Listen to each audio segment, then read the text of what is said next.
உத்தரகாண்டத்தில் ராமரும் அவரது உடனிருந்தவர்களும் புஷ்பக விமானத்தில் அயோத்திக்குச் சென்றடைகின்றனர். முழு ராஜ்யமும் நெய் விளக்குகளால் ஒளிவிடுகிறது. மேலும் அயோத்தி மக்களின் மகிழ்ச்சிக்கு அளவே இல்லை.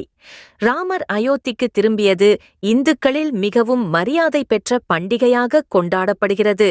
பிரம்மாண்டமான நிகழ்வின் போது ராமர் அயோத்தியின் அரசராக முடிசூடப்படுகிறார். சுக்ரீவன், விபீஷணன் மற்றும் பிற தோழர்கள் அயோத்தியிலிருந்து புறப்படுகிறார்கள். ஆனால் ஆஞ்சநேயர் ராமனிடம் இருந்து ஒரு நிமிடமாவது பிரிய முடியாததால் அயோத்தியில் தங்கிவிடுகிறார். ராமர் தனது புகழ்மிக்க ராமராஜ்யத்தை நிறுவினார். அதாவது தர்மத்தின் ஆட்சி. அவரது ஆட்சியெங்கும் நிலைநிறுத்தப்பட்டது.